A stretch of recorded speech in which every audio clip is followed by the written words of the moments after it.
Hi friends, అందరికీ నమస్తే. ఈరోజు అయితే ఒక మంచి మాట పిల్లల కోసం, అందరి కోసం అన్నట్టుగా నేను వీడియో చేయాలనుకుంటున్నా. ఏంటంటే నేను రాత్రి ఒక వీడియో చూశానండి. ఆ వీడియో మాతృశ్రీ అనాథాశ్రలయం అనే ఉంది ఫ్రెండ్స్. అది మొత్తానికైతే మాతృశ్రీ అనే స్టార్టింగ్ నేమ్ ఉంది. పూర్తి నాకు చివరిది గుర్తులేదు. ఏదేమైనా కానీ ఫ్రెండ్స్, వాళ్ళను చూస్తుంటే, ఆ వీడియోస్ చూస్తుంటే చాలా బాధ అనిపించింది. ఇంకా ఏం చెప్పాలో నాకు రావడం లేదు. ఏదేమైనా ఫ్రెండ్స్, వాళ్ళు కొన్ని బాధలు పడి, కొన్నిటిని మానసికంగా తట్టుకోలేక రోడ్డు పైన బిచ్చగాళ్ళలాగా ఎంటికలన్నీ ఇట్లా మడ్డిగా గట్టిపోయి, మొత్తం ఇలా అయిపోయి, మొత్తం జడలు కట్టి, అంత దుమ్ము ధూళి పడేసిన ఇస్తరాకులలో తిని మైండ్ చెదిరిపోయి వాళ్ళకు వచ్చిన బాధలకు ప్రేమ విఫలమై, ఇంకా ఎన్నో బాధలండి. వాళ్ళకు మనకు చెప్పలేని బాధలు, తెలియని కూడా ఉంటాయి కదా. వాటి వల్ల వాళ్ళు రోడ్డు మీదకి వచ్చేసి ఇంటిని మర్చిపోయి, పిల్లల్ని మర్చిపోయి, అమ్మ నాన్నలను మర్చిపోయి ఉన్న వాళ్ళను ఒక అబ్బాయి తీసుకొచ్చి అందరికీ సేవ చేస్తూ పునర్జన్మ అంటూ అన్ని సేవలు చేస్తున్నాడు. ఆ వీడియో చూశానండి. ఆశ్రమాలంటే చాలా ఉన్నాయి.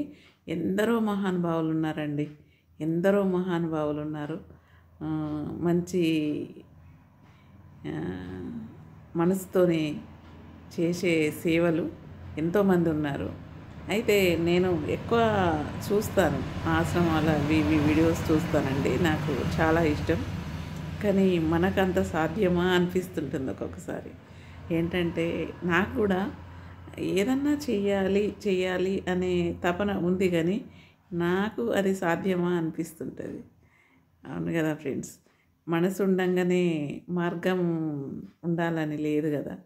ఏదైనా సాధించాలంటే బలం ఉండాలి, మనసు ఉండాలి, అన్నీ ఉండాలి కదా. ఏదేమైనా కానీ ఫ్రెండ్స్, నేనైతే ఆ వీడియోస్ చూశాను. చూసిన తర్వాత ఏంటంటే ఈ వీడియో పెడుతున్నాను. ఏంటంటే చాలామంది చిన్న చిన్న బాధలకే ఏదో అనుకుంటాం.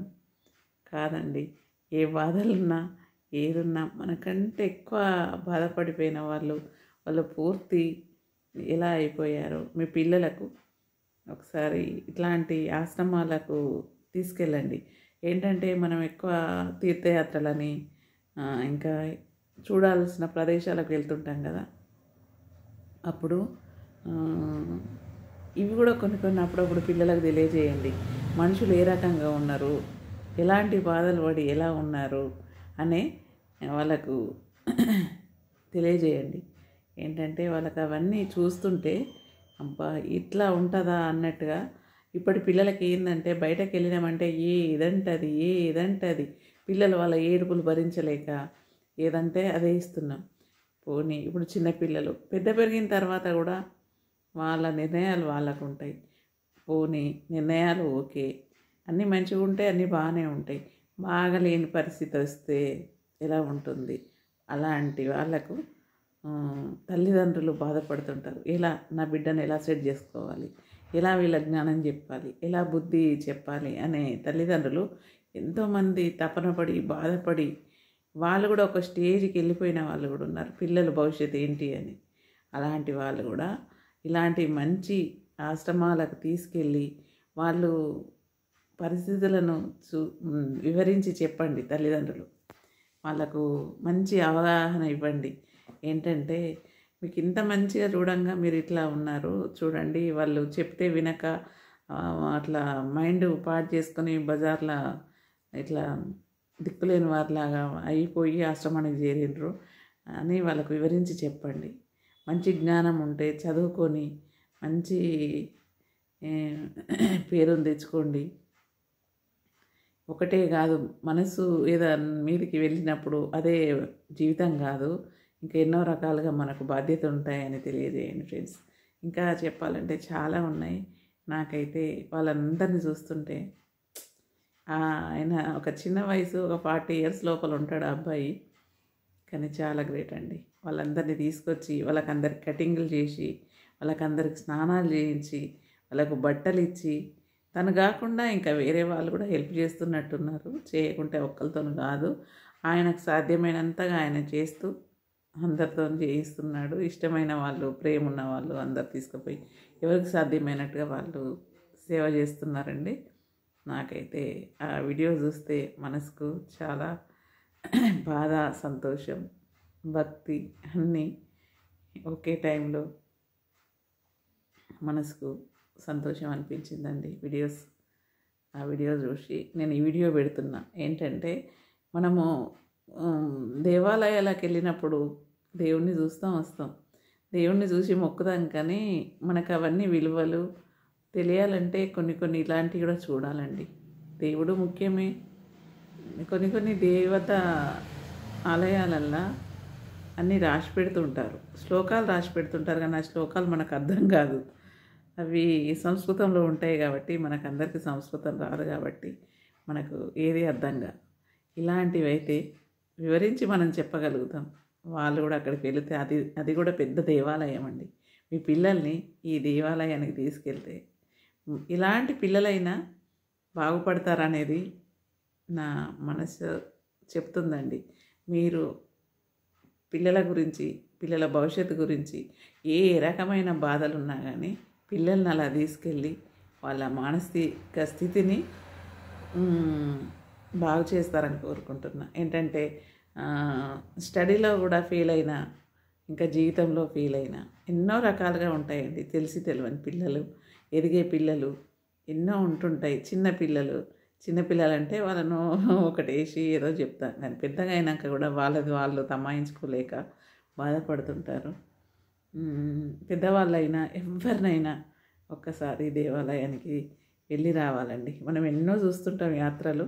ఆ యాత్రలో ఈ యాత్రకి వెళ్తే మానసిక వికాసం కొంత బాగుపడుతుందని అయితే నేను ఉంటా ఫ్రెండ్స్. ఇంతకంటే ఎక్కువ చెప్తే సోదిలాగా ఉంటుంది.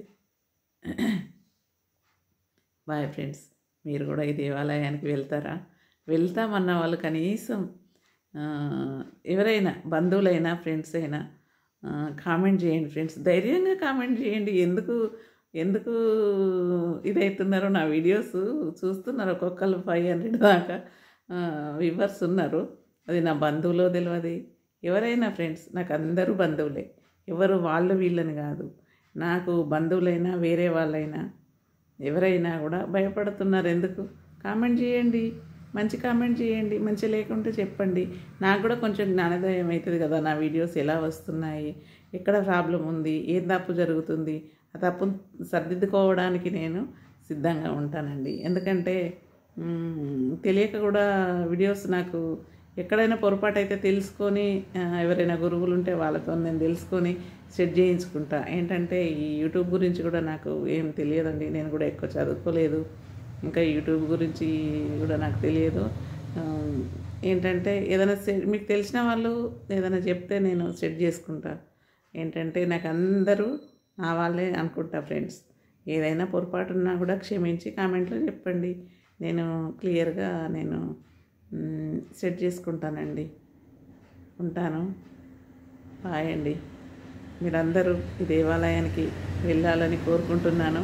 మీ కష్టాలు తీర్చుకొని ఏంటంటే పిల్లల భవిష్యత్తు మంచి బాట వేయాలనుకునే వాళ్ళు ఈ దేవాలయానికి వెళ్ళి రాండి ఫ్రెండ్స్.